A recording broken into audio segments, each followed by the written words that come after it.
ठीक। नमस्कार दोस्तों, एडुटेरिया के यूट्यूब चैनल पे आपका स्वागत है।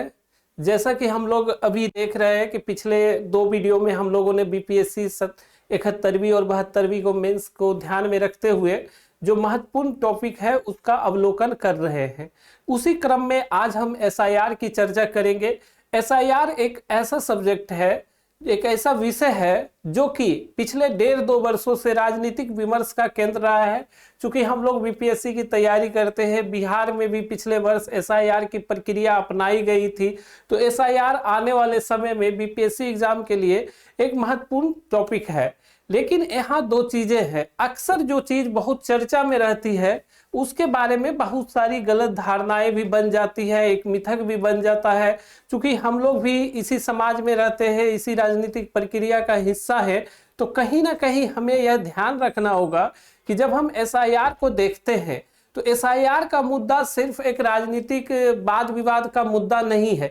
एसआईआर का मुद्दा एक बहुत बड़ा मुद्दा है, बृहत स्तर पर प्रभावित करता है आपको भी, देश की राजनीतिक प्रणाली, सामाजिक प्रणाली को।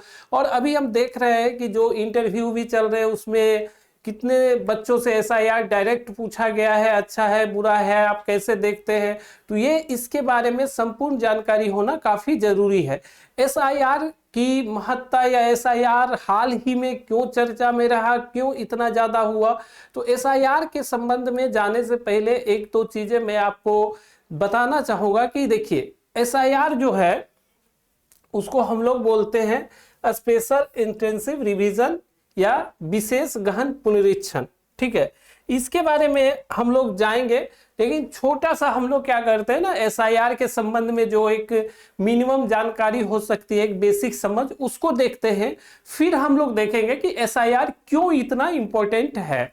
ठीक है, तो सबसे पहले देखिए एसआईआर का मुख्य उद्देश्य क्या है। तो डुप्लीकेट प्रविष्टियां कि कितने लोग ऐसे होते हैं जो एक जगह से ज्यादा जगह मतदाता बन जा रहे हैं, तो उसको रोकने के लिए। उसके बाद जो है मृत मतदाताओं के नाम हटाने के लिए। अपात्र प्रविष्टियां, जो ऐसे व्यक्ति जो भारत के नागरिक नहीं है, घुसपैठ करके या किसी अन्य गलत डॉक्यूमेंट के माध्यम से भारत को नागरिकता बल प्राप्त कर चुके हैं या वोट देने का अधिकार रखते हैं या वोटर लिस्ट में उनका नाम समावेश हो गया, तो उनका शुद्धिकरण करना इसका मुख्य उद्देश्य है। ठीक है, एसआईआर एक भारत की मतदाता सूचियों का सत्यापन और उसको अद्यतन करना, सटीकता, समावेशिता और निष्पक्ष चुनावी प्रक्रिया में भागीदारी को सुनिश्चित करना। ठीक है, ये इसका लक्ष्य है। एक व्यापक अभियान है जिसमें घर घर समयबद्ध जाके चीजों को पूरा किया जाता है। इसका महत्व क्या है कि एसआईआर निष्पक्ष चुनाव को बढ़ावा देगा, सटीक डाटा को बढ़ावा देगा, सभी की भागीदारी को सुनिश्चित करेगा। ठीक है, उसके बाद देखिएगा कि एसआईआर की चुनौतियां क्या है। बहुत विशाल आबादी है, भौगोलिक विविधता है और डिजिटल विभाजन है। और एसआईआर की प्रक्रिया है कि घर घर जाकर उसका जो है डेटा सत्यापन और सुधार किया जाएगा, अंतिम सूची प्रकाशित की जाएगी। ठीक है, अचानक से एसआईआर भारतीय राजनीतिक और सामाजिक जो क्षेत्र है उसके विमर्श में क्यों आ गया। तो सबसे पहले एक दो चीज मैं आपको बताना चाहूंगा, सॉरी, कि एसआईआर जो है, एसआईआर के संबंध में आपको यह समझना होगा कि अगर आज भारत की सफलता असफलता आजादी के बाद पूछी जाए तो कुछ चीजों में भारत ने अभूतपूर्व सफलता प्राप्त की है, जिसमें से भारत का विज्ञान के क्षेत्र में, अंतरिक्ष के क्षेत्र में, खाद्य उत्पादन के क्षेत्र में, उद्योग के क्षेत्र में, कई ऐसे क्षेत्र हैं जहां भारत ने अभूतपूर्व सफलता पाई है।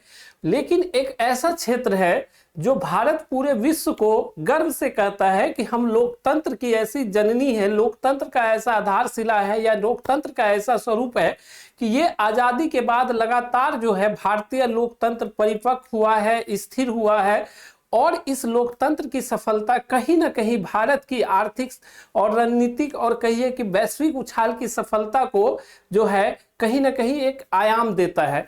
तो अगर लोकतंत्र की बात करेंगे तो लोकतांत्रिक सफलता जो भारत को मिली है आजादी के बाद, वो एक तरह से भारत की बहुत बड़ी पूंजी है, क्योंकि अगर हम आज भी देखें बांग्लादेश, नेपाल, पाकिस्तान, श्रीलंका, ऐसे कई भारत के पड़ोसी देश हैं, जो अफ्रीकी देश हैं, अन्य देश हैं, वो कई बार वहां पे सत्ता परिवर्तन, सत्ता संघर्ष, ये सब चीजें देखने को मिली। यहाँ तक कि अगर हम अमेरिका की बात भी करेंगे तो इससे पूर्व के चुनाव में जब डोनाल्ड ट्रंप की हार हुई थी तो सत्ता हस्तांतरण के समय काफी संघर्ष हुआ था, जो काफी दुखद था। लेकिन इस तरह की बातें भारत में नहीं आती है। लेकिन एसआईआर की प्रक्रिया एक तरह से भारत के लिए कई ऐसे क्षेत्र को खोल देता है जो कहीं ना कहीं चिंता का सबब है कि क्या भारत में ये होना जरूरी है, या ऐसा कुछ जो किया जा रहा है वो अनावश्यक है, उससे बचा जा सकता है। लोकतंत्र की सफलता सिर्फ चुनाव आयोग की जिम्मेवारी नहीं है, या सिर्फ चुनाव आयोग का कार्य नहीं है। ये सत्ता पक्ष विपक्ष सभी को ये सुनिश्चित करना होगा कि भारत का लोकतंत्र, भारत के जो महान व्यक्तित्व थे, स्वतंत्रता सेनानी थे, या भारत की जो सामाजिक आर्थिक परंपरा रही है, उसका एक पुरोधा है, उसका एक धरोहर है, और उसको सहेजना प्रत्येक व्यक्ति का काम है, प्रत्येक पार्टी का काम है। तो इसीलिए व्यक्तिगत हित राजनीतिक हित से ऊपर उठकर ऐसे मुद्दे को हवा देना जो कि अनावश्यक है, उससे सभी को बचना चाहिए। और संबंधित जो है, जो आयोग हो, संस्थाएं हो, सरकार हो, सबको अपनी अपनी संवैधानिक जिम्मेदारी का निर्वाह करना चाहिए। अब देखिए, एसआईआर प्रक्रिया, अगर लोकतंत्र की सफलता की बात करेंगे तो लोकतंत्र की सफलता किससे होगी? चुनाव प्रणाली से। जो कि चुनाव प्रणाली अगर सही रहेगी, निष्पक्ष रहेगी, स्वतंत्र रहेगी, तो क्या होगा? निष्पक्ष और स्वतंत्र चुनाव प्रणाली क्या करेगा? लोकतंत्र को और सक्सेस बनाएगा। जैसा कि हम लोग हमेशा बोलते हैं कि आजादी के बाद भारतीय चुनाव आयोग ने कई सफल चुनावों का आयोजन करवाया है। ठीक है, अगर चुनाव प्रणाली में मतदाता शुद्धिकरण किया जा रहा है तो इस संबंध में अनावश्यक वाद विवाद करना कहीं ना कहीं एक भारतीय लोकतंत्र पर करारा प्रहार भी हो सकता है, भारतीय लोकतंत्र के लिए एक नैरेटिव भी सेट करने वाला हो सकता है। एसआईआर की प्रक्रिया को हमें समझना होगा, और एसआईआर की प्रक्रिया के संबंध में कई ऐसे मुद्दे हैं जो उभर कर सामने आते हैं, जो आपके आने वाले एग्जाम में काफी इंपॉर्टेंट रहेंगे। जैसे कि अभी ही 2025 के चुनाव में चुनाव आयोग की भूमिका को लेकर डीएसओ में एक प्रश्न पूछा है 7 नंबर का। तो निश्चित रूप से बिहार में भी जो चुनाव हुआ, दिल्ली में भी चुनाव हुआ, इससे संबंधित एक प्रश्न पूछा गया है। तो देखिए एसआईआर से कौन कौन से मुद्दे निकलकर सामने आते हैं। उसके बाद देखिए, एक तो है चुनाव आयोग की भूमिका हमेशा से इस के केंद्र में रहेगा कि चुनाव आयोग की जो भूमिका है वो सही है, गलत है, निष्पक्ष है, किस तरह की है, तो ये रहेगा। दूसरा चीज, सर्वोच्च न्यायालय का इस संबंध में क्या रुख है, सर्वोच्च न्यायालय का क्या रुख है, ये भी एक चर्चा का विषय रहेगा कि सर्वोच्च न्यायालय ने क्या रुख अपनाया है। अभी बंगाल मामले में हम लोग देखेंगे कि सर्वोच्च न्यायालय क्या किया है। उसके बाद देखिएगा कि संवैधानिक संस्थाओं के दुरुपयोग को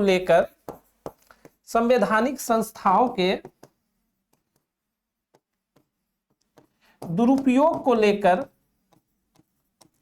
सत्ता पक्ष और विपक्ष में हमेशा से एक संघर्ष जो है छिड़ा हुआ है। तो एज ए स्टूडेंट जब आप मेंस की तैयारी करते हैं तो हम देखते हैं कि कई सारी चीजें इंटरलिंक होती है। अगर विपक्ष द्वारा खासकर केरल, पश्चिम बंगाल, तमिलनाडु, उसके अलावा जो अन्य राजनीतिक दल है, कांग्रेस, आरजेडी, ममता बनर्जी का दल, ये सब अगर सवाल लगातार उठा रहे हैं तो ये कई प्रश्नों को जन्म देगा। ऐसा नहीं है कि सिर्फ एसआईआर तक ही हमारा विमर्श या चिंतन रहेगा। सबसे पहले तो चुनाव आयोग की क्या भूमिका है, क्या चुनाव आयोग निष्पक्ष है, सर्वोच्च न्यायालय का इस पर क्या कहना है, और संवैधानिक संस्थाओं के दुरुपयोग को लेकर जो विपक्ष द्वारा लगातार आरोप लगाया जाता है वो कितना सही है या कितना गलत है, या ये जो है भारतीय लोकतंत्र के लिए कितना बड़ा खतरा है। तो ये 4, 5, 6 विमर्श होंगे जो आप लोगों के समक्ष आएंगे। और आप लोग हमेशा कोशिश करिएगा कि जब किसी टॉपिक को पढ़ रहे हैं तो उस टॉपिक से कितने चीजें निकल सकती है, किस तरह के प्रश्न आ सकते हैं, तो इसको हम लोग अच्छे से देखेंगे। अभी हम लोग अब एक एक करके एसआईआर की प्रक्रिया में जाते हैं। तो थोड़ा सा इसका बेसिक, चूंकि देखिए आपको अगर एसआईआर लिखना है, मान लीजिए आपको 7 मार्क्स 8 मार्क्स में एसआईआर पूछ दिया, तो सबसे पहले एसआईआर का एक सिंपल सा 2 लाइन का फॉर्मूला याद होना चाहिए। एसआईआर के लिए कौन जिम्मेवार है वो याद होना चाहिए। एसआईआर का कानूनी ढांचा क्या है वो पता होना चाहिए। तो ये बेसिक चीजें पता होनी चाहिए। उसके बाद जो है स्टैटिकल चीजें होगी, कितने राज्यों में हो रहा है, बिहार का कैसा रहा, तो ये सब चीज तो हम एक एक करके जाएंगे।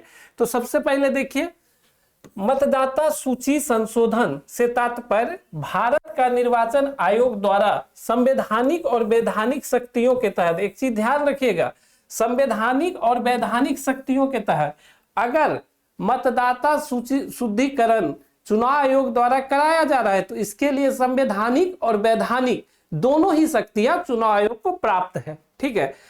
सूचियों के व्यापक गहन संशोधन से है आमतौर पर महत्वपूर्ण चुनाव की आशंका में जब मतदाता सूची वर्षों से काफी हद तक अपरिवर्तित रही हो तो एसआईआर की प्रक्रिया शुरू की जाती है। इसमें नए गणना प्रपत्र बूथ स्तरीय अधिकारियों बीएलओ द्वारा घर घर जाकर सत्यापन, मतदाताओं के दस्तावेज का सत्यापन, जिसमें मान लीजिए कि जो व्यक्ति पहले से है और वो मृत हो गया है या फिर वो किसी अन्य जगह चला गया है तो उसको हटाना, ठीक है, और छूटी हुई प्रविष्टियों को शामिल करना जैसे कदम शामिल होते। बिहार में एसआईआर 2025 जिसमें 8 करोड़ से अधिक मतदाताओं का पुनर्सत्यापन किया जाना था, इसका नवीनतम उदाहरण है। ठीक है, तो ये हम लोग एक देखें। उसके बाद इसके लिए प्रत्येक राज्य केंद्र शासित प्रदेश के मुख्य निर्वाचन अधिकारी जो है उसके लिए जिम्मेवार होते हैं।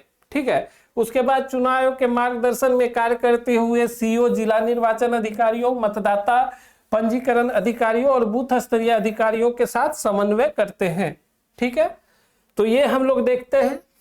उसके बाद जैसा कि हम लोगों ने देखा था कि जब बिहार में एसआईआर की प्रक्रिया शुरू हुई थी तो बड़े पैमाने पर विद्रोह या विरोध जो है शुरू किया गया था राजद के द्वारा, कांग्रेस के द्वारा, लेफ्ट जो दल जो थे। लेकिन इसके बावजूद जो है कई दल चुनाव आयोग के खिलाफ जो है सर्वोच्च न्यायालय में भी गए थे। उनका सीधा मानना था कि ये प्रक्रिया गलत है, इस पर रोक लगाया जाना चाहिए। चुनाव आयोग इस पर रोक नहीं लगाया, बल्कि उसमें संबंध में सर्वोच्च न्यायालय इस संबंध में जो है रोक नहीं लगाया और बोला कि कहीं ना कहीं ये ये चुनाव आयोग की शक्तियों के अधीन है, अतः चुनाव आयोग का अधिकार है कि वो समय समय पर मतदाता शुद्धिकरण करे। और इसके साथ साथ जो है चुनाव आयोग को कुछ निर्देश और कुछ जो है दिशा निर्देश भी सर्वोच्च न्यायालय द्वारा जारी किया गया। उसके बाद बिहार में चुनाव संपन्न हुए। बिहार में जब चुनाव संपन्न हुआ तो अक्टूबर के महीने में चुनाव आयोग ने घोषणा की कि हम जो है आगे जो है आगामी विधानसभा चुनाव के लिए 12 राज्य और केंद्र शासित प्रदेश में एसआईआर का अगला चरण यानी एसआईआर 2 को लागू करेंगे। ठीक है, यह प्रक्रिया 4 नवंबर से शुरू होगी, जिसमें 51 करोड़ से अधिक मतदाताओं को शामिल किया जाएगा और अंतिम मतदाता सूची 7 फरवरी 2026 को जारी की जाएगी। ठीक है, और मतदाताओं को आधार कार्ड सहित, देखिए आधार कार्ड को मान्यता दिया सहित 13 दस्तावेजों में से किसी एक का उपयोग करते हुए अपनी पात्रता साबित करनी होगी। ठीक है, बिहार में भी इसका व्यापक विरोध हुआ था और बंगाल, केरल और तमिलनाडु के द्वारा वर्तमान में इसका काफी विरोध किया जा रहा है। कई दलों द्वारा इस संबंध में जो है कहीं ना कहीं विरोध जताया गया है, जिसके बाद यह जो है एक बहुत बड़ा जो कहिए कि विवाद का विषय बन गया है सत्ता पक्ष और विपक्ष के बीच, जिसमें दुखद यह है कि विपक्ष द्वारा डायरेक्ट जो है चुनाव आयोग की निष्पक्षता पर सवाल उठाया जाता है और चुनाव आयोग के जो है कार्य प्रणाली को कहीं ना कहीं कटघरे में रखा जाता है और उसे सरकार के साथ मिलकर काम करने का आरोप लगाया जाता है।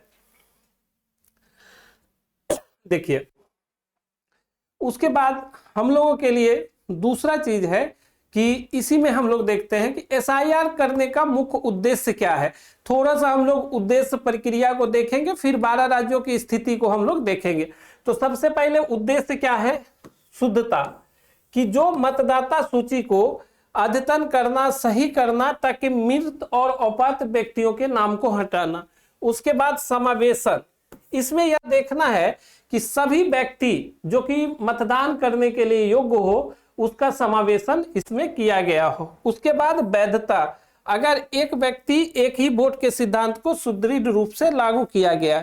उसके बाद जनसांख्यिकीय समायोजन, जो ग्रामीण शहरी प्रवास जो हो रहा है, जैसा कि हम लोग देखते हैं कि अंतिम मतदाता गहन पुनरीक्षण जो हुआ था 2002 से 2004 के बीच हुआ था, तो उसमें 2002 से 2004 के बीच देखिएगा कि भारत का शहरीकरण दर लगभग 1/4 के आसपास 26-27% के आसपास था। और अगर आप जाइए आज के डेट में देखिए तो कहीं ना कहीं जो है 37-38% के आसपास कई डाटा सजेस्ट करते हैं कि भारत में शहरीकरण है। तो जो 10% प्रवास गांव से शहरी की और हुआ है, तो कहीं ना कहीं उसका प्रभाव मतदाता सूची पर भी पड़ा है, क्योंकि वो कटवाना भूल गए नाम, या 2 जगह उनका नाम चला गया है। ठीक है, तो ये सब है। और चुनाव पूर्व तैयारी को बेहतर ढंग से करने के लिए इसको सुझाव दिया गया है। दूसरा चीज कि समय समय पर जो है चुनाव आयोग की निष्पक्षता को लेकर कई बार सवाल उठाया जाता है। इसके अलावा एक प्रश्न उठता है कि क्या चुनाव आयोग के पास यह शक्ति है कि वह मतदाता परीक्षण, जो मतदाताओं के जो है नागरिकता का परीक्षण कर पाए। तो इस संदर्भ में चुनाव आयोग का जब सर्वोच्च न्यायालय में ये केस चला था, तो निश्चित रूप से सर्वोच्च न्यायालय द्वारा कहा गया था कि किसी भी व्यक्ति की नागरिकता का परीक्षण करना चुनाव आयोग का कार्य नहीं, बल्कि यह गृह मंत्रालय का कार्य है। लेकिन मतदाता शुद्धिकरण को करना चुनाव आयोग का कार्य है। देखिए, सबसे पहले अनुच्छेद 324(1) संसद और राज्य विधान मंडलों के चुनाव के अधीक्षण, निर्देशन और नियंत्रण का अधिकार ईएसओ को प्राप्त है। तो पहला चीज तो यह है 324(1). 326 देखिए, लोकसभा और राज्य विधानसभाओं के चुनाव के लिए 18 वर्ष और उससे अधिक आयु के वयस्क नागरिकों को मताधिकार की गारंटी देता है। लोक प्रतिनिधित्व अधिनियम 1950 की धारा 16 और 19 मतदाता पात्रता, ठीक है, मतदाता पात्रता के लिए मानदंड निर्धारित करता है।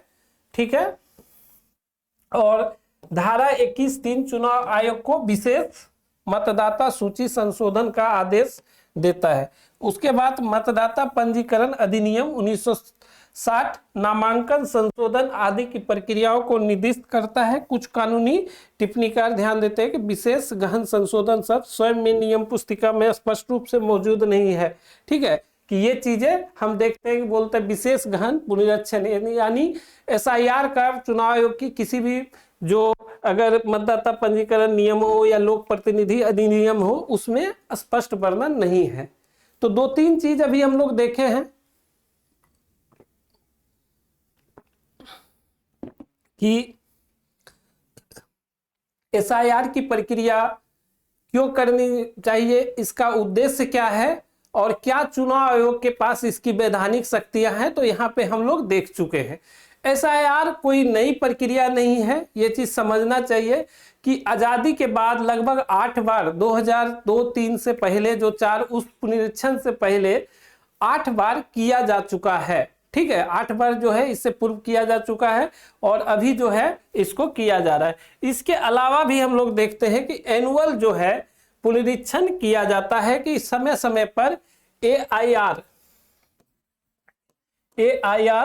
और एसआईआर 2 चीज है कि जैसे इसको हम लोग देखते हैं कि वार्षिक आधार पर भी जो वर्ष के एक कट ऑफ डेट में हम लोग देखते हैं कि मतदाताओं, नए मतदाताओं को जोड़ने का कार्य इसमें किया जाता है। और इसके अलावा ये हम लोग देखते हैं कि ये विशेष रूप से एक अभियान के तहत चलाया गया है, विशेष गहन पुनरीक्षण।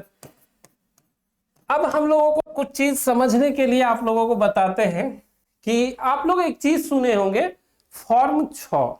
ठीक है, ये चीज अगर यहां समझिएगा तो निश्चित रूप से आगे आपको SIR की प्रक्रिया क्यों होनी चाहिए, क्यों ये हमारे देश के लिए जरूरी है, निश्चित रूप से समझ में आएगा। जब आप फॉर्म 6 भरते हैं तो फॉर्म 6 जो होता है वो आपको एक आप एफिडेविट देते हैं कि जैसे कि भारत के नागरिक बनने के लिए या भारत का मतदाता बनने के लिए क्या होना चाहिए। तो सबसे पहले नागरिक को 18+ उम्र होना चाहिए। दूसरा जो इंपॉर्टेंट चीज है कि वो भारत का जन्म से जो है अभी भारत में जन्मा होना चाहिए, ठीक है, या भारत में जन्म होना चाहिए या उसके माता पिता कोई भी एक भारत के नागरिक रहे हो, ये चीज है, ठीक है। उसके बाद संबंधित क्षेत्र का जो विधानसभा या राज्य जो विधानसभा या फिर लोकसभा क्षेत्र का हो, उसकी नागरिकता प्राप्त करने के लिए उस क्षेत्र का स्थायी निवासी जो है होना चाहिए, उस क्षेत्र में निवास कर रहा हो। और उसके बाद जो एक महत्वपूर्ण चीज है कि उसे किसी भी कानून के आधार पे नागरिकता से वंचित नहीं किया गया हो या उसे दोष नहीं दिया गया। ये 3-4 चीज यहाँ पे क्राइटेरिया है, ठीक है। तो ये क्राइटेरिया है किसी भी व्यक्ति का भारत के मतदाता बनने के लिए।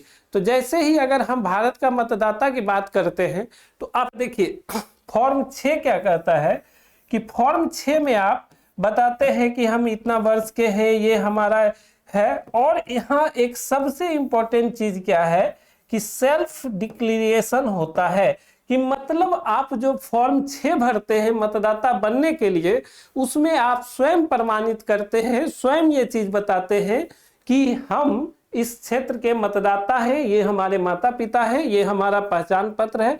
तो ये आप स्वयं देते हैं। उसी में नीचे लिखा रहता है कि अगर हमारी कोई जानकारी गलत पाई गई तो हमारा ऊपर चुनाव आयोग कोई जो है कार्रवाई कर सकता है, जिसमें 1 साल की जेल भी हो सकती है। तो देखिए एक चीज ध्यान रखने की ओर है कि जब नए मतदाता प्रवेश करते हैं मतदाता सूची में, इलेक्टोरल रोल में, तो कोई भी विशेष प्रक्रिया के द्वारा इसकी जांच नहीं की जाती है चुनाव आयोग द्वारा, बल्कि स्वतः प्रमाणित माध्यम से होता है। समय समय पर गहन पुनरीक्षण के माध्यम से जो है इसकी जांच की जाती रही है। और 2002 में ये जांच हुआ था और उसके बाद अभी ये जांच हो रहा है एक लंबे अरसे के बाद। उसके बाद देखिएगा कि 1987 से पहले जो भी भारत में जन्म ले लिया था, जन्म आजादी के बाद जिनका भी जन्म भारत में हुआ था उनको मान लिया गया था कि भारत का नागरिक है। 1987 के बाद जो भी भारत के नागरिक और मतदाता बनना चाहते हो, उनका जन्म भारत में हुआ हो और उनके माता या पिता में से कोई एक जो है भारत में रहा हो। तो ये 2 क्राइटेरिया जो है नागरिकता के लिए बाद में 1987 के बाद जोड़ा गया। उसके बाद कुछ और प्रावधान लाए गए। तो इन्हीं चीजों की जो हम लोग वैधानिकता की बात करते हैं उसकी जांच ही हम लोग क्या करते हैं, उसमें हम लोग देखते हैं कि उसकी जांच फॉर्म 6 में जो डिक्लेरेशन किया गया उसका जांच विशेष गहन पुनरीक्षण के आधार पर किया जा रहा है कि क्या आपकी नागरिकता और आपकी जो ये नागरिकता तो हम लोग नहीं कर सकते, आप जो भारत के मतदाता बने हुए हैं या बनने का जो आप प्रयास कर रहे हैं वो सही है या गलत है, या गलत नाम है, मृत व्यक्ति हो गए। इस पे एक कटाक्ष जो है हम लोग देखते हैं कि पहले जब आज के 2000 में 1990 या 2005-10 में जब बोकस वोटिंग या चुनाव प्रणाली में जो धांधली होती थी उस पे एक चीज कहा जाता था कि एक बुजुर्ग व्यक्ति जो है बूथ पे कार्य जो है वोट डालने आता है और पोलिंग एजेंट से पूछता है कि क्या मेरी बीवी वोट देके चली गई है, XYZ नाम लेके। तो वो बताते हैं कि हाँ वो चली गई है। तो बोले क्यों आपको नहीं मिली? तो बोले नहीं, हम तो हर 5 साल में इंतजार करते हैं कि जब चुनाव होगा तो एक बार वोट डालने आती है, उसके बाद पता नहीं कहाँ चले जाती है। तो मृत व्यक्ति का भी बोकस वोटिंग हो जाता है। वो एक कटाक्ष था कि जो चुनाव प्रणाली में त्रुटियां रह गई थी उस पर एक कटाक्ष जो है कहानी के माध्यम से या चुटकुला के माध्यम से कहा गया। अब है कि जो विपक्ष द्वारा 2-3 आरोप लगाया जाता है निश्चित रूप से किसी भी लोकतांत्रिक प्रणाली की सफलता में सत्ता पक्ष और विपक्ष दोनों की भूमिका काफी अहम होती है। तो हम विपक्ष के आरोपों को भी सही ढंग से देखेंगे कि आखिर विपक्ष द्वारा कौन कौन से आरोप लगाए जाते हैं, क्या उसका सत्यता है, क्या उसकी प्रामाणिकता है, तो उसमें हम लोग जान जाएंगे। लेकिन थोड़ा सा हम लोग क्या करेंगे ना कि एक रैपिड में 2-4 मिनट में हम देखेंगे कि क्या ये प्रणाली उतनी कठिन है, जटिल है, या फिर क्या इस प्रणाली को सहज बनाया गया है। तो कुछ प्रक्रिया जो हम लोग आम बोलचाल के भाषा में देखते हैं कि क्या इसकी प्रक्रिया है। तो सबसे पहले जो जैसे ही घोषणा होगी, जैसा कि 12 राज्यों और केंद्र शासित प्रदेश में हुआ, वर्तमान मतदाता सूची फ्रीज हो जाती है, यूनिक एनुमरेशन फॉर्म तैयार होता है। मतलब कि जो भी व्यक्ति मतदाता सूची में शामिल है, इलेक्टोरल रोल में शामिल है, उसके लिए एक यूनिक फॉर्म तैयार होता है, एक व्यक्ति के लिए अलग। हर 1000 मतदाताओं पर एक बीएलओ की नियुक्ति की जाती है। बीएलओ घर घर जाकर फॉर्म देंगे। 2002 और 2004 की पुरानी एसआईआर के नाम से मिलाएंगे। अगर नाम मिलता है तो दस्तावेज नहीं चाहिए। मतलब कि अगर बीएलओ को आपका नाम वोटर लिस्ट में मिल गया 2002-2004 का, किसी भी दस्तावेज की जरूरत नहीं है। मान लीजिए अगर नहीं मिलता है तो वो देखेंगे कि आपके माता पिता या आपके दादा दादी कोई भी है तो वो मिलान करेंगे। अगर वहां मिल जाता है तो भी फिर हो जाता है कि आपका है। अगर नहीं मिलता है तो फिर क्या होता है, तब दस्तावेज चाहिए। ठीक है, उसके बाद दस्तावेज जो 12-13 दस्तावेज दिए गए, अभी सुप्रीम कोर्ट निर्देश दिया कि आधार कार्ड को भी इसमें शामिल किया जाए। तो उस दस्तावेजों के आधार पर जो है अंतिम सूची, मतलब जो ड्राफ्ट रोल की, मतलब एक तरह से एक प्रोविजनल जो है जारी किया जाता है इलेक्टोरल रोल। उसके बाद भी अगर आपको कोई दावा है तो आप दावा कर सकते हैं, जांच और सुनवाई होगा। उसके बाद अंतिम रूप से मतदाता सूची प्रकाशित होती है, जिसके आधार पर जो है लास्ट में चुनाव होता है। अगर मान लीजिए आप बाहर रह रहे हैं, ठीक है, बाहर रह रहे हैं और बीएलओ लगातार आपके घर पर जा रहा है, तो चिंता की बात नहीं है अगर आप बीएलओ नहीं मिलते हैं, क्योंकि बीएलओ 3 बार आपके घर जाएंगे। वे पूरे देश में आपका नाम खोजेंगे, सिर्फ राज्य में नहीं। तो एक जो पूरे देश का वोटर लिस्ट होगा उसमें भी वो खोजने का प्रयास करेंगे कि आप कहीं और के मतदाता तो नहीं है, कहीं और आप तो नहीं है। तो उस बेसिस पे आपसे संपर्क करेंगे। अगर आप अस्थायी रूप से बाहर हैं तो आप ऑनलाइन से भी सत्यापन कर सकते हैं। बिहार में भी बड़े मात्रा में ऑनलाइन सत्यापन किया गया था, उसको हम लोग डाटा के बेस पे देखेंगे। उसके बाद सिर्फ घर पर नाम मिलने से नाम नहीं कटेगा। ठीक है, सूची प्रकाशित होने के बाद भी अगर मानिए फाइनल सूची प्रकाशित हो गया और आपको कुछ आपत्ति है तो आप डीएम के पास अपील कर सकते हैं और 15 दिन के अंदर सीओ के पास दूसरी अपील कर सकते हैं। तो ये सारा प्रोविजन लगाया गया है। तो कहीं ना कहीं जो एक सहजता अपनाई गई है वो हम लोग इसमें देखते हैं। तो देखिए, जो इसमें चाहिए सारा केंद्र राज्य सरकार ये सब जो होता है, पासपोर्ट वगैरह जो डाटा है उसको हम लोग देखते हैं कि क्या क्या आपको चाहिए।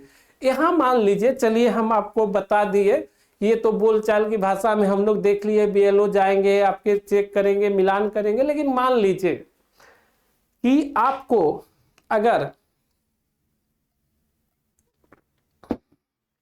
पूछ दे कि एसआईआर की प्रक्रिया को संक्षिप्त रूप में बताए, मान लीजिए अगर उसको बहुत ज्यादा आपका टेस्ट लेने का मन किया तो बोल दिया कि आप एसआईआर की प्रक्रिया को संक्षिप्त रूप में बताइए, तो उसी को जो है आप यहाँ पर एक देख लीजिएगा अच्छे से। एक बार चुनाव आयोग तिथि निर्दिष्ट करेगा, घर घर जाकर जनगणना होगी, दस्तावेज जमा किया जाएगा, सत्यापन, विलोपन और जोड़ना किया जाएगा, और उसके बाद मसौदा प्रकाशन, आपत्तियां होंगी, अंतिम मतदाता और निर्धारण होगा इसका। ठीक है, तो ये चीज होगा। और इसके लिए देखिए क्या क्या विशेष सुविधाएं हैं। चुनिंदा अपडेट देने के बजाय घर घर पर जाकर ध्यान केंद्रित किया जाता है। प्रमुख चुनाव से पहले निर्धारित समय सीमा के भीतर कार्य करना होता है। प्रवासियों, युवाओं और वंचित मतदाताओं पर विशेष जोर दिया जाता है। डिजिटल उपकरणों, एसएमएस अलर्ट और ऑनलाइन जनगणना पोर्टलों का एकीकरण, अंतिम गहन संशोधन के बाद जोड़ी गई प्रविष्टियों के लिए दस्तावेज सत्यापन को अधिक सुदृढ़ बनाया गया है।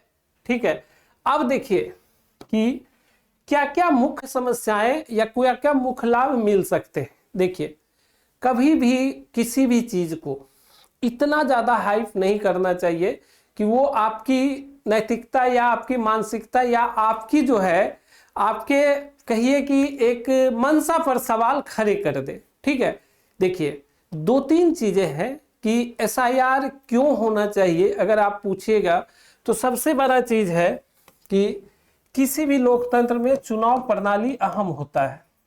ठीक है, पहले भी डिस्कस किए। और चुनाव प्रणाली का अगर हम देखें तो केंद्रीय चीज क्या होता है, इलेक्टोरल रोल होता है कि जो मतदाता सूची है वो केंद्रीय चीज होता है।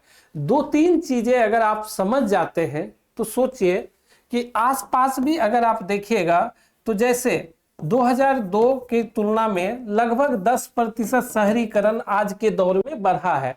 तो शहरीकरण अगर बढ़ा है तो गांव से शहर की ओर प्रवास निश्चित रूप से हुआ है, और अगर वो प्रवास हुआ है तो वो अस्थाई प्रवास भी कुछ इसमें से होंगे, जिसके कारण कई व्यक्तियों के नाम 2 जगह 3 जगह विधानसभा में, लोकसभा में देखा गया है। और ऐसा राज्य के आंतरिक प्रवास में भी देखा गया है कि किसी किसी का 2-3 जगह नाम है।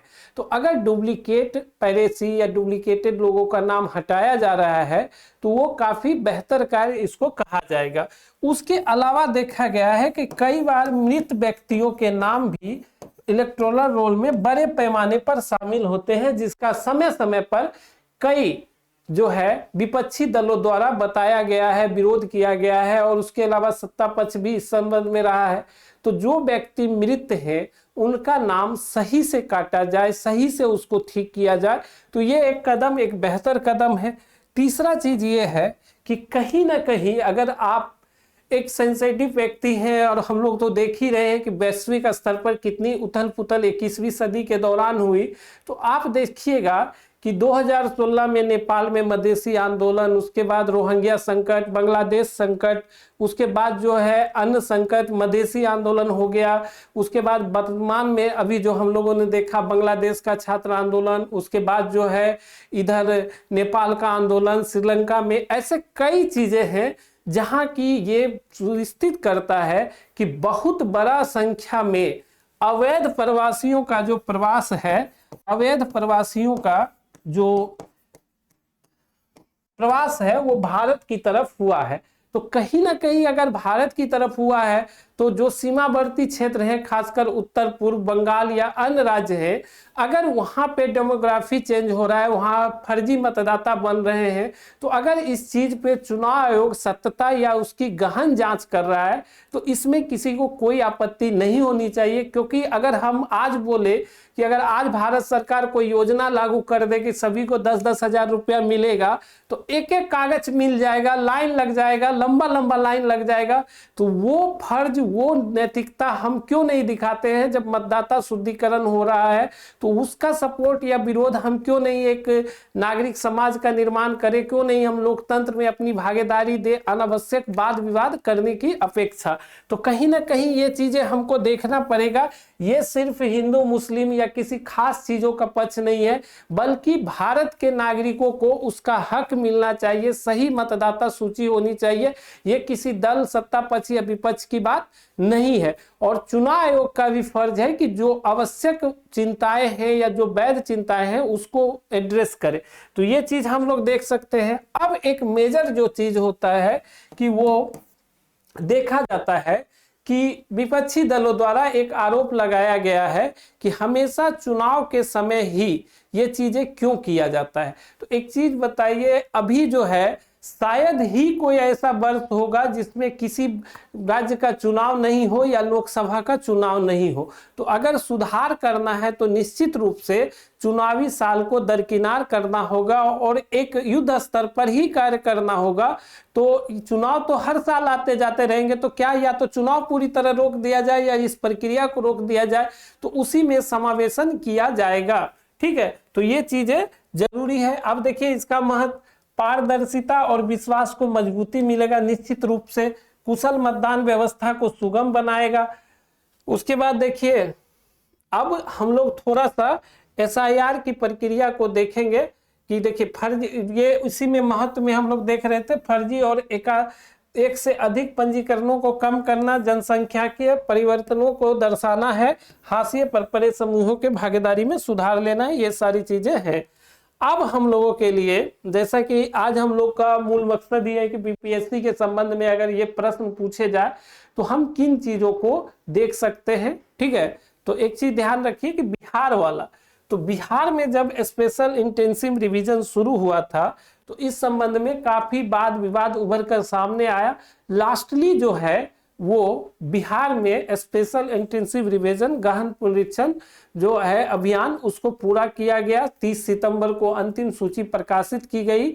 लेकिन एक चीज है कि इस सूची के प्रकाशित होने के बाद भी कोई भी ऐसा मेजर चैलेंज या मेजर जो है जो जनसंख्या का समूह निकल कर नहीं आया है जो कि बोला हो कि नहीं निश्चित रूप से जो है हमारे अधिकारों का हनन हुआ या हमको मतदाता नहीं बनाया गया, ऐसा वैध जो है दावा किसी के द्वारा नहीं किया गया। देखिए अगर जो इलेक्ट्रॉनिक मीडिया या प्रिंट में जो चल रहा है या जो वाद विवाद होता है, आप अगर उसके आधार पर जाइएगा तो बहुत कुछ इधर उधर होते रहता है। अभी मीडिया का हाल वैसे भी बहुत खराब है, खासकर इलेक्ट्रॉनिक मीडिया का। तो देखिएगा कि हम लोग एक दो चीज देखते हैं कि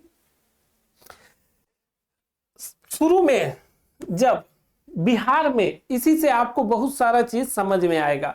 कितना फॉर्म वितरित किया गया था, तो 7.89 करोड़, लगभग 8 करोड़ फॉर्म वितरित किए गए थे। वापस कितना मिला, 7.24 करोड़ जो है फॉर्म वापस मिले। 16 लाख लोग ऑनलाइन इस प्रक्रिया में भाग लिया। जैसा कि हम लोग अभी देखे थे कि अगर बीएलओ घर पे जाए, आप नहीं मिले तो आपके पास ऑनलाइन ऑप्शन भी उस दौरान होता है। उसके अलावा देखिएगा दावे और आपत्तियों के बाद अंतिम सूची में 47 लाख से अधिक नाम काटे गए हैं।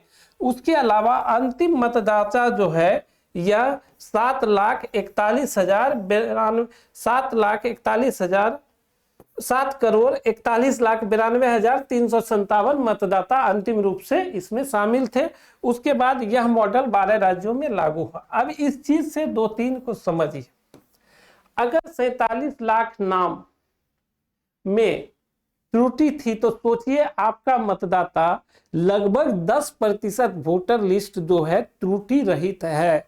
47 लाख नाम या तो कहीं डुप्लीकेटेशन था, या तो कोई वहां अवैध था, या फिर वो लोग दूसरे शहरों में प्रवास कर गए हैं, या तो 2-2 विधानसभाओं के एक ये थे।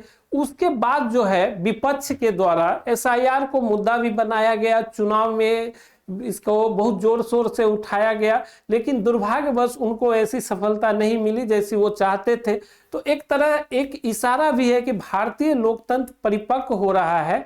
अतः वैसे मुद्दों को ही उठाया जाए जो कि जनता के हित के हो, आप उसको समझे। सिर्फ राजनीतिक स्वार्थ या राजनीतिक चीजों के लिए मुद्दों को ना उठाया जाए। जहां वैध आपत्तियां हो, आपको पूरा का पूरा हक है, आप उसको उठाइए।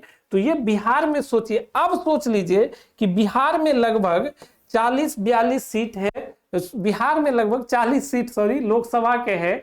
तो 40 सीट में सोचिए कि 47 लाख अगर फर्जी मतदाता होगा और 50% भी अगर मतदान कराया जाता होगा वो किस उस आधार पे, तो सोचिए कितने बड़े लेवल पे चुनाव प्रभावित होगा। विधानसभा का कितना प्रभावित होगा, जो 5,000, 2,000, 3,000 से हार जीत तय होता है।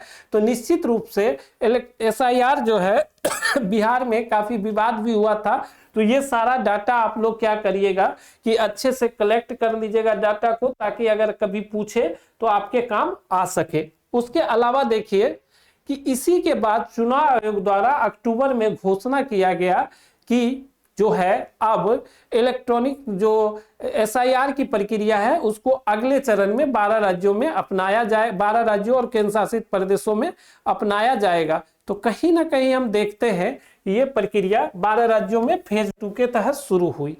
तो इसमें देखिए यहां दिया हुआ है, तो इसमें कुछ राज्य केरला, उसके बाद तमिलनाडु, वेस्ट बंगाल, ठीक है, ये चीजें ऐसे पुडुचेरी।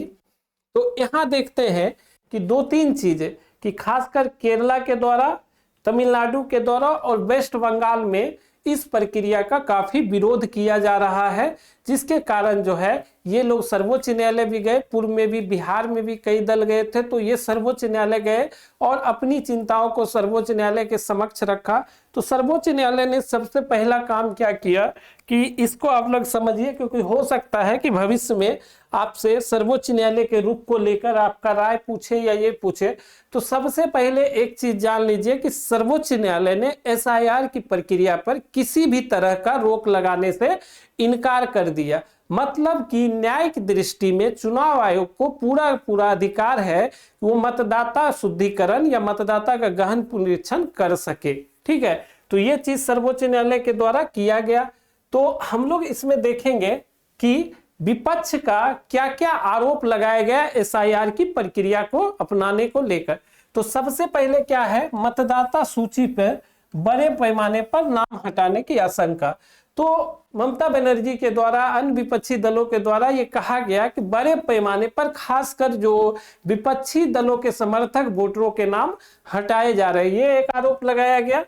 उसके बाद राजनीतिक पक्षपात का आरोप, कि वो पक्षपात लगाया गया कि इनका दावा है कि यह प्रक्रिया कुछ क्षेत्रों या कुछ समुदायों को टारगेट करके शुरू किया गया ताकि जो है वहां के वोटरों को वोट देने से वंचित किया जाए, ये भी आरोप था। दूसरा चीज, पारदर्शिता एवं प्रक्रिया संबंधी चिंता, कि कहीं ना कहीं यह प्रक्रिया जो है कम समय में पूरी किया जा रहा है, पारदर्शिता का अभाव है, ये सब आरोप लगाया गया है। उसके बाद संघीय ढांचा से संबंधित चिंता, और उसके बाद यह माना गया कि कहीं ना कहीं संघीय ढांचा इससे कमजोर होगा। तो ये सब चिंताएं जो है पश्चिम बंगाल सरकार के द्वारा 3-4 मुख्य चिंताएं जाहिर की गई। एक चीज ध्यान रखिएगा कि अगर एसआईआर से संबंधित प्रश्न पूछेगा और अगर लॉन्ग में पूछेगा तो ये बिल्कुल तय है कि कहीं ना कहीं केंद्र राज्य संबंध से या फिर जो एसआईआर के संबंधों में राज्य की आपत्तियां हैं उससे जोड़कर पूछेगा। तो आप लोग निश्चित रूप से ये 3-4 पॉइंट याद रखिएगा कि क्या क्या जो है आशंकाएं जताई गई है इनके द्वारा। ठीक है, उसके बाद देखिए मुख्यमंत्री ममता बनर्जी लगातार सड़कों पे उतरी और चुनाव आयोग को बीजेपी के और केंद्र के इशारों पर काम करने का आरोप लगाया और एसआईआर के विरोध में लगभग आधा दर्जन पत्र लिखे। ममता बनर्जी का आरोप था कि यह हड़बड़ी में शुरू किया गया और इसका मकसद वैध मतदाताओं को हटाना था। ठीक है, उसके बाद खुद ममता बनर्जी ने चुनाव आयुक्त ज्ञानेश कुमार और आयोग के खिलाफ सुप्रीम कोर्ट में याचिका दायर किया और उनका आरोप था कि बंगाल को निशाना बनाया जा रहा है, असम में ये क्यों नहीं शुरू किया गया। ठीक है, ममता बनर्जी ने अदालत में लोकतंत्र की रक्षा की गुहार लगाई और भी कई चीजें जो यहाँ पर है। ठीक है, सबसे पहले जो है मतदाता सूची को लेकर बंगाल और अन्य राज्यों द्वारा काफी प्रखर तरीके से सुप्रीम कोर्ट में पक्ष रखा गया। उस दौरान हम लोग देखे कि ममता बनर्जी जो स्वयं एक लॉयर भी है, एक लॉयर का ड्रेस पहन के सर्वोच्च न्यायालय में उपस्थित हुई थी। उन्होंने 5 मिनट बोलने का समय भी मांगा और अपने पक्ष को भी रखा। तो उसी दौरान हम लोगों का जो मेन चीज है कि क्या क्या आपत्तियां ममता बनर्जी और मुख्य विपक्षी दलों द्वारा एसआईआर को लेकर लगाया गया, तो हम लोग पीछे देख चुके हैं। तो 3-4 आपत्ति आप लोग ध्यान रखिए, जिससे क्या होगा कि आप लोगों के पास लिखने के लिए अगर पूछ दे तो कंटेंट इसमें रहेगा। अब देखिए असम के क्षेत्र में, जैसा कि हम लोग जानते हैं कि असम का मामला थोड़ा अलग है और वहां पर अभी जो है सर्वोच्च न्यायालय के जो है टीम के अधीन या कहिए कि सर्वोच्च न्यायालय के निर्देशन में जो है एनआरसी और ये सब सारी प्रक्रिया कहीं ना कहीं संपन्न हो रही है, जिसके कारण वहां पर नहीं किया जा रहा है, ये कहना है चुनाव आयोग का। तो वो चुनाव आयोग का है तो ये पक्ष रखा है। उसके अलावा जो अन्य पक्ष जो है सर्वोच्च न्यायालय में चुनाव आयोग द्वारा रखा गया है, लेकिन किसी भी तरह का रोक लगाने से चुनाव आयोग द्वारा इनकार कर दिया गया है। तो एक चीज है कि फरवरी 2006 में अभी सर्वोच्च न्यायालय ने पश्चिम बंगाल में, ठीक है, को महत्वपूर्ण निर्देश दिया है। ये प्रक्रिया के संबंध में सर्वोच्च न्यायालय जो है चुनाव आयोग को कुछ निर्देश दिया है कि कोर्ट ने निष्पक्षता सुनिश्चित करने के लिए, मानिए कि अगर कोई चीज भेदभाव हो रहा है तो सेवारत और सेवानिवृत्त न्यायिक अधिकारियों के जो पश्चिम बंगाल के हो, ठीक है, वेस्ट बंगाल के हो, तो उनको क्या किया है कि उनके द्वारा ही इस प्रक्रिया को जो है उनके निर्देशन में, जो वेस्ट बंगाल का हाई कोर्ट जो है पश्चिम बंगाल उच्च न्यायालय, उसके हाई कोर्ट को बोला गया कलकत्ता उच्च न्यायालय के जो सेवानिवृत्त और जो सेवारत न्यायिक अधिकारियों के द्वारा इस प्रक्रिया को तैनात किया जाए, उसको तैनात किया जाए या उनको पूरा किया जाए। अभी हाल ही में सर्वोच्च न्यायालय ने रिसेंट निर्णय में इसमें उड़ीसा और छत्तीसगढ़ के न्यायिक अधिकारियों को भी शामिल किया है ताकि त्वरित तरीके से इसको पूरा किया जा सके। अभी रिसेंट डेवलपमेंट है उसका, ठीक है। अब देखिए, सुप्रीम कोर्ट ने कोलकाता हाई कोर्ट को निर्देश दिया है, 3-4 पॉइंट है सुप्रीम कोर्ट के निर्णय को, ये समझ लेते हैं हम लोग। निर्देश दिया है कि एसआई के प्रक्रिया दावों और आपत्तियों के सत्यापन के लिए न्यायिक अधिकारियों को नियुक्त करे, ताकि अगर कोई वैध दावा हो चुनाव आयोग को लेकर जो शंका संदेह है ममता बनर्जी के मन में, उसको दूर किया जाए। उसके अलावा निष्पक्षता की आवश्यकता है। यह कदम राज्य सरकार और निर्वाचन आयोग के भरोसे की कमी के चलते उठाया गया है। समय सीमा और ड्राफ्ट तो 28 फरवरी तक, पहले यह समय सीमा 7 को थी, अब 28 फरवरी कर दिया गया था। सत्र न्यायाधीशों की भागीदारी इसमें सुनिश्चित की गई है, ठीक है। तो हम लोग देखते हैं कि तो ये सारा पक्ष रहा है कि ये सब उठाया गया है, जिसमें सर्वोच्च न्यायालय जो है न्यायिक अधिकारियों के हस्तक्षेप के माध्यम से पश्चिम बंगाल में जो चुनाव आयोग और राज्य सरकार के बीच एक गतिरोध उत्पन्न हुआ था, जो हमारे लोकतंत्र के लिए अच्छा नहीं है, उसको दूर करने के लिए सर्वोच्च न्यायालय जो है एक प्रभावी भूमिका के माध्यम से सामने आया है। एक बेहतर कदम है ताकि दोनों के बीच विश्वास बन सके। उसी बीच अगर आप लोगों से पूछे कि एसआईआर के संबंध में क्या चिंताएं हैं, तो हम लोगों को वो भी देखना चाहिए। तो यहाँ देखिए, मताधिकार से वंचित होने का खतरा, जैसा कि विपक्ष दल भी कह रहे हैं। उसके बाद चुनाव से पहले का समय, निश्चित रूप से किसी चुनाव से पहले का समय संशोधन करना या इतना बड़ा पुनरीक्षण करना एक बहुत ही कठिन कार्य होता है, ठीक है। उसके बाद शब्दावली एवं प्रक्रियात्मक स्पष्टता, जैसा कि बोला गया है कि विशेष गहन संशोधन एसआईआर का उल्लेख मौजूदा नियमों में स्पष्ट रूप से नहीं किया गया है, जब तो इसको क्यों किया जा रहा है, ये भी सवाल उठ रहा है। उसके अलावा देखिए, संसाधन और कर्मचारियों की कमी संबंधी बाधाएं, जैसा कि देखा भी गया कि बीएलओ काम के दबाव के कारण कई आत्महत्या भी किए थे। ये एक बहुत ही दुखद पक्ष था जिसको पश्चिम बंगाल सरकार ने भी काफी बड़े पैमाने पर उठाया है, ठीक है। और डिजिटल विभाजन और पहुंच, कई नागरिक और दूरस्थ क्षेत्रों में, जो ग्रामीण और दूरस्थ क्षेत्रों में इसकी कमी है। राजनीतिक आपत्तियां और मुकदमेबाजी को इससे बढ़ावा मिल रहा है, ठीक है। और इसका जो आगे का रास्ता, या कहिए कि जो आगे रणनीति जो भारत सरकार चुनाव आयोग के द्वारा अपनाया जा सकता है, उसको हम लोग देख सकते हैं। तो सबसे पहले क्या है, स्पष्ट कानूनी दिशा निर्देश को प्रभावित करें, जैसे कि आरपी अधिनियम की धारा 21(3) शक्ति प्रदान करती है। दस्तावेज, आवश्यक समय सीमा, समावेशन मानदंडों को, पारदर्शिता, विवादों और मुकदमेबाजी को कम कर सकता है। तो जो जागरूकता नहीं है या जो स्पष्ट कानूनी निर्देश है, उसको चुनाव आयोग प्रचार प्रसार या जागरूकता के माध्यम से दिखाए। न्यूनतम दस्तावेजी संबंधी बाधा को सुनिश्चित करे, ठीक है, कि न्यूनतम दस्तावेज, ताकि पंजीकृत मतदाताओं के लिए जो दस्तावेज वैध हो उसको स्वीकार करना, ठीक है। उसके बाद जो है प्रक्रिया को सुविधाजनक बनाने के लिए प्रौद्योगिकी का उपयोग किया जाना चाहिए। समावेशन पर ध्यान केंद्रित किया जाना चाहिए और हितधारकों से परामर्श, जैसे कि अगर संबंधित राज्य की आपत्तियां हैं तो चुनाव आयोग को उनके साथ जो है मिलना जुलना, या फिर जो भी वैध आपत्ति हो उसको अपने स्तर से भी आगे आकर जो है उसका समाधान करना चाहिए, वास्तविक समय निर्वाचन जो है निगरानी और उसको प्रकटीकरण करना चाहिए। मतदाता सूची तैयार करने होने के बाद भी एक प्रक्रिया अपनाई जानी चाहिए और प्रशिक्षण और मतदान केंद्रों के युक्तिकरण से तालमेल बैठाए। ठीक है, तो ये सारी चीजें हम लोगों के द्वारा देखी गई है। अब कुछ चीज हम आप लोगों को बताते हैं कि जैसा कि अभी हम लोगों ने इस वीडियो में देखा, तो दो पक्ष होता है। एक होता है कि हम चीजों को नकारात्मक होकर देखें और कहीं ना कहीं इस वीडियो को हम लोग सकारात्मक वे में ही बनाए। तो एक चीज होता है कि हम एक प्रक्रिया के तहत जाते हैं। अगर हम एज ए स्टूडेंट या एज ए जो हम एग्जाम में लिखने वाले हैं कि अगर लगातार चुनाव प्रणाली की प्रक्रिया पर, एसआईआर की प्रक्रिया पर सवाल उठाएंगे तो कहीं ना कहीं ये चुनाव आयोग या संवैधानिक संस्थाओं के संबंध में हमारा एक निगेटिविटी को भी दर्शा सकता है या लग सकता है कि हम किसी खास विचारधारा से प्रभावित हो गए हैं। चूंकि ये एसआईआर की लड़ाई चुनाव आयोग और राज्यों की लड़ाई है, ये केंद्र सरकार और राज्यों की लड़ाई नहीं है। या फिर अगर राज्य को ऐसा लगता है तो वो अपनी आपत्तियां चुनाव आयोग के माध्यम से दर्ज करा सकते हैं। कुछ ऐसे चीजें जिसको आपत्तियों को हमने भी बताया कि आपत्तियों के संबंध में कुछ कार्य करना चाहिए, या फिर ऐसा चीज जो कि हम बताए हैं कि नहीं ये यहाँ चुनाव आयोग सही है। तो ये सब चीजें कहीं ना कहीं एक चीज देखा गया है कि हम एक प्रयास कर रहे हैं कि एसआईआर के संबंध में जो चीजें हैं आपको बेहतर ढंग से समझ में आए।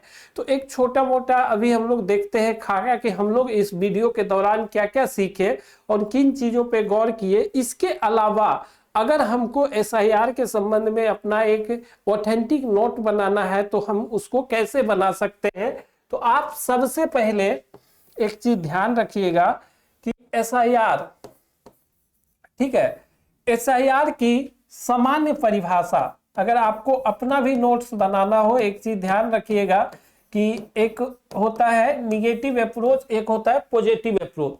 तो निगेटिव अप्रोच में होगा कि हम कितना नोट्स बनाते रहे, कितना शॉर्ट नोट्स करते रहे, कहीं ना कहीं ये हमको टाइम टेकिंग है, ये है। और एक होता है कि चूंकि कुछ ऐसे टॉपिक होते हैं जो कहीं ना कहीं आपके एग्जाम को प्रभावित करते हैं, तो इसीलिए उसको और बेहतर तरीके से और प्रभावी तरीके से तैयार करना ताकि हम और बेहतर देख सके। तो सबसे पहले आप उसी अप्रोच के साथ जाइएगा कि एसआईआर की सामान्य परिभाषा है और ये क्यों किया जाना चाहिए।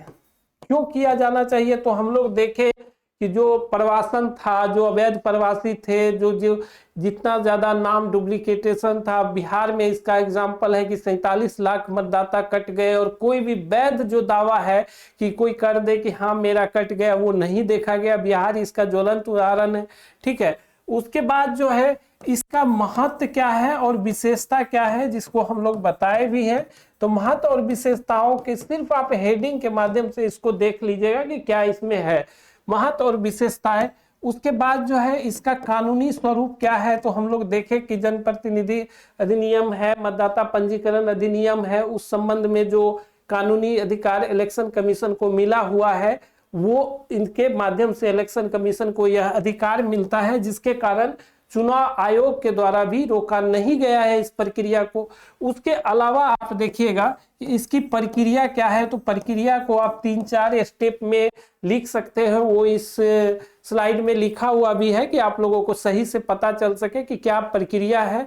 उसके बाद जो है पश्चिम बंगाल सहित अन्य राज्यों के क्या जो है, पश्चिम बंगाल सहित अन्य राज्यों के इस विषय पर क्या आपत्तियां हैं, इसको आप लोग देख सकते हैं। ठीक है, और उसके बाद जो है इस संदर्भ में सर्वोच्च न्यायालय क्या किया है, तो सर्वोच्च न्यायालय का जो अभी ताजा रुख है उसको आप लोग बता सकते हैं। और इस संबंध में चुनाव आयोग की क्या रणनीति होनी चाहिए, तो इसको हम लोग चुनाव आयोग की आगामी रणनीति को देख लेंगे। ठीक है, और आपकी राय मतलब कि आप इस संबंध में क्या मानते हैं। ठीक है, एक चीज ध्यान रखिएगा कि अगर आप एसआईआर के संबंध में इतना चीज कर लेते हैं तो एसआईआर से रिलेटेड किसी भी प्रकार का कोई भी प्रश्न पूछा जाए, लॉन्ग में पूछा जाए, शॉर्ट में पूछा जाए, कहीं ना कहीं ये जो है एक आपको पुश करेगा, आपको बेहतर जो है ये आंसर राइटिंग के लिए आपके पास पर्याप्त कंटेंट रहेगा, ताकि अगर किसी भी समय किसी भी मोड में आपसे पूछा जाए तो आप इसको बेहतर तरीके से लिख सकते। जैसे कि विमर्श में यूसीसी अभी कुछ दिन पहले था, और अभी सर्वोच्च न्यायालय द्वारा भी कहा गया है कि यूसीसी के संबंध में जो है आगे सरकार को बढ़ना चाहिए। तो इस संबंध में देखिएगा यूसीसी से बीपीएससी 2 बार प्रश्न पूछ चुका है, तो ऐसी संभावना है कि आने वाले दिनों में एसआईआर से भी बीपीएससी प्रश्न पूछ सकता है। तो अतः इसके लिए आप लोग क्या करिएगा कि इस आधार पे तैयार करिएगा, और जाते जाते आप लोगों को हम एक प्रश्न देते जाते हैं ताकि आप लोग और बेहतर तरीके से इसको तैयार कर सके।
देखिए, लॉन्ग प्रश्न लिखने के लिए आप लोग को दे रहे हैं। चुनाव आयोग द्वारा 12 राज्यों एवं केंद्र शासित प्रदेशों में की जा रही एसआईआर प्रक्रिया के उद्देश्य, महत्व एवं मुख्य विशेषताओं को बताएं। ठीक है, इस संबंध में पश्चिम बंगाल सहित अन्य राज्यों के मुख्य आपत्तियों एवं सर्वोच्च न्यायालय के दिशा निर्देशों की चर्चा करें।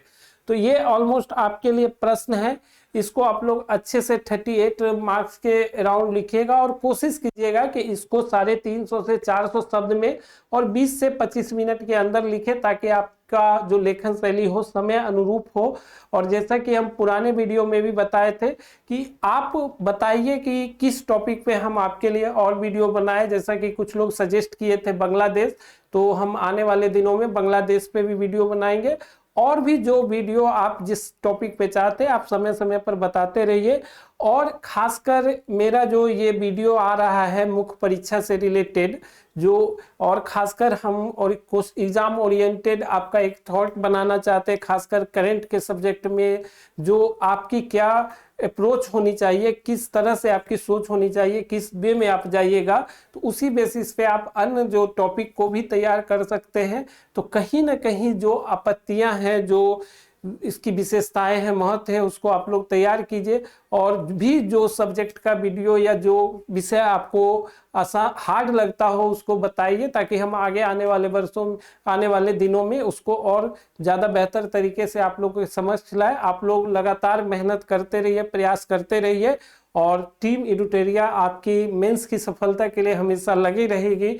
उसी क्रम में मेरा यह एक छोटा सा प्रयास है, आप लोग मेहनत जितना ज़्यादा करिएगा हमको लगेगा और ज़्यादा हम सफलता आपको मिलेगी। हमारे लिए एक एनर्जी के समान होता है। तो निश्चित रूप से आप अच्छे से पढ़िए, और जो भी आपका सजेशन हो, सुझाव हो, कमेंट के माध्यम से हमको बताते रहिए। तब तक के लिए आप सबको गुड बाय, अच्छे से तैयारी करिए।